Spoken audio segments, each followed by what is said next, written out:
All right, everybody. Thanks for coming. This was a fun game to be part of for various reasons. First, I'll start off with hitting tonight. We did a really good job hitting. We had 12 hits. That's the most on the season.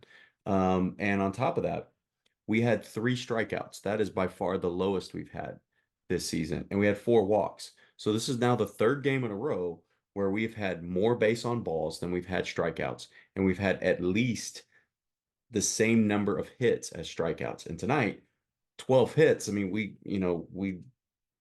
quadrupled the number of hits that we had to strikeouts, which is really good. The boys did a great job at the plate. Watching, being patient. We had four different kids who, over the course of the game, saw more than 10 pitches. We had an eight pitch at bat that was really good. We had a couple seven, six, and seven pitch at bats. Extending those at bats is something that's really important. As I said, they have done a masterful job learning how to do that. And kids that want to get up and just want to hit and just want to swing because that's what they were used to in previous leagues. Now they're getting up and they are actually finding their pitch and they're deciding when to lay off a pitch, when to hit a pitch, or when to swing at a pitch. It's really impressive what we're able to do. We saw 83 pitches tonight, and opposed to throwing 67 pitches. We threw over our two pitchers, we threw 67 pitches. We had five strikeouts to their three, and we had three base on balls to their four. So we did a really good job, and we made some good plays in the field when we needed to. We also made some good decisions on times where maybe we made an error in the field. And instead of making that error something else or trying to throw the ball away, we made the right decision. One in particular, we bobble the ball at first. We know we're not going to get the runner at first. So instead of trying to sprint to the bag to get that runner at first that we weren't going to get, we make the throw home to keep the runner at third base. And what ended up happening because of that, we strike out the next person. So we get out of there with no outs, or I'm sorry, we get out of there with no runs. There were a couple times that we had, that inning we had bases loaded. So we did a really good job with some of those decisions. The other reason I am really impressed with the learning opportunity from tonight and the way that it played out for tonight is this was not a clean game by any means on our part. I don't want anybody to take this um, any way other than what I'm as a teaching opportunity and learning opportunity, but we didn't play a perfect game. We had errors in the field where we had to get five outs in an inning. We had errors on the base path where that cost us multiple runs. We had at least three times when we made a decision on the base path that cost us runs and we ended up being able to battle through that. We battled through the errors on offense and on the bases. We battled through the errors on defense with making timely outs and really good pitching, being able to be efficient with that. Even there was one inning where they sent up eight batters, and even that's the inning we ended up with the bases loaded, but we got out of that. And we got out of that with a pop fly for an out, a strikeout for an out, and then um, a put out with that. And so, we get a strikeout, we get a pop fly out, we get another put out at third base.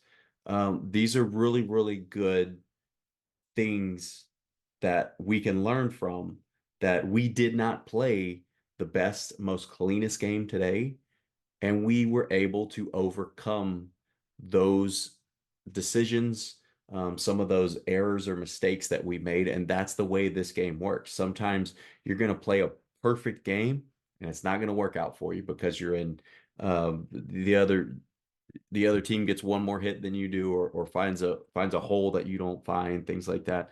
Or you could play a game where you don't play your best and you end up coming out winning.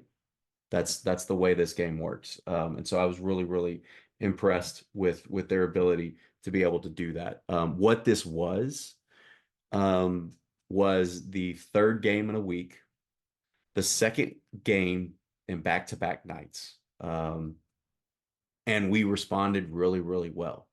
I was going to be happy with the week if we went 2-1. We went 3-0 on the week, and that's something that's really, really impressive. That's the boys need to be excited about that. We need to be excited about that and celebrate that. Celebrate the small things. And then at the same time, we have three regular season games left.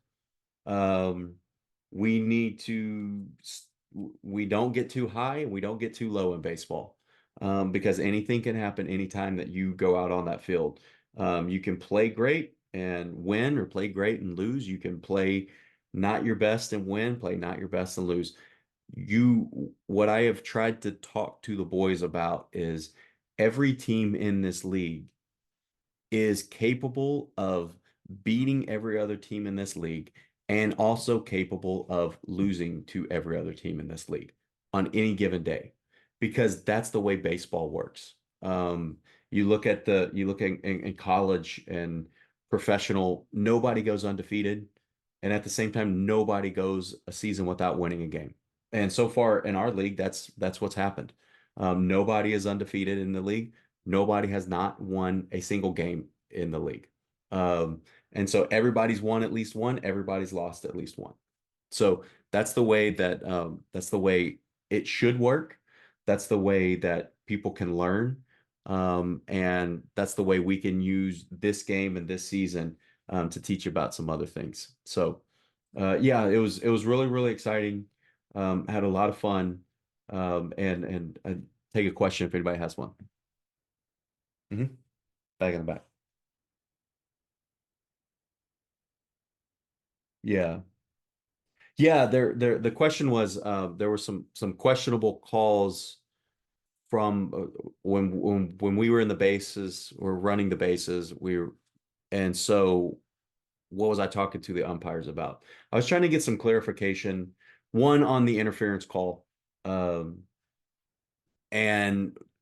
what they determined was, um, when a fielder is making a play on the ball, they have the right of way to the base path. The runner has to avoid making contact with the fielder at that moment. If the fielder is not making a play on the ball, and the runner runs into them, that's an interference on the fielder.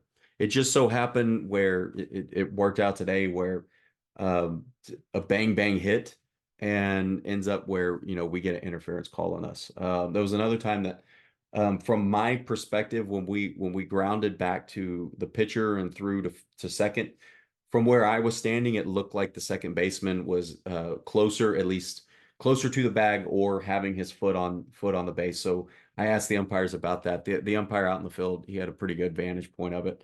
He said, he wasn't on top of it, or he wasn't touching the base with his foot. So that's something that we can learn about. And then the last thing the thing that I was asking about after the game, was, it happened one time when we were running the bases, one time when they were running the bases. We had a runner on second base, nobody on first, nobody on third. The runner on second base, goes halfway to third, makes the catcher think that he's trying to steal third base. The catcher throws it, he overthrows third base. Um, I was trying to get some clarification whether the next time that happens, could the runner from second actually advance from second to third on the overthrow? And the umpire's trying to get some clarification from that, because that's not strictly spelled out in the rule book for the league. But his interpretation was, he thought it should be allowed to happen, because where where some of the confusion lies in this league is, when someone's stealing a base, if the ball's overthrown, they can't take an extra base. So if somebody's still in second, the ball's overthrown, they have to stay at second. They're still in third, the ball's overthrown, they have to stay at third. If because this happened a couple days ago, if a team makes a play on a ball, so they're trying to get somebody out, then the play continues. Whereas if a team stops the ball, they get the ball in the infield, they get the ball to the pitcher, it ceases the play. It ends the play. We had that a couple games ago where we had somebody score from second, go around and score.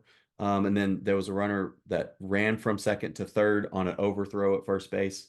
When he was running to third, the first baseman gets it, tries to throw over to third base. So they overthrew at third base, so our runner was able to score. That happened, or that was allowed because they tried to make a play on the runner. And then the other kind of really interesting thing is if you have someone, and we've talked to the catchers about this, if you have someone who is leading off or they're jumping off of the base after the pitch is thrown, and you try to throw behind that runner. So a good example would be someone's at third base, and after the pitch, they come halfway down the line. If the catcher tries to throw to third base and they overthrow the base, that runner can't advance home.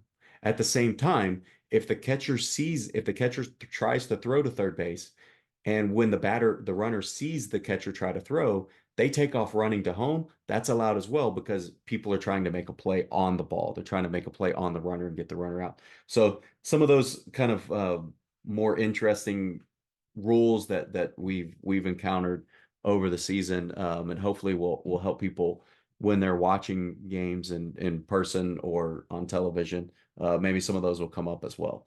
And we can talk about the intricacies and the differences between the rules in our league and the rules when you keep advancing up in age. So it was a really fun game. It was a really fun week. It'll be good to get some rest, get some practice in, and see what we can do with these last three regular season games. See what lessons we can learn from these last three games. So thanks a lot, everybody.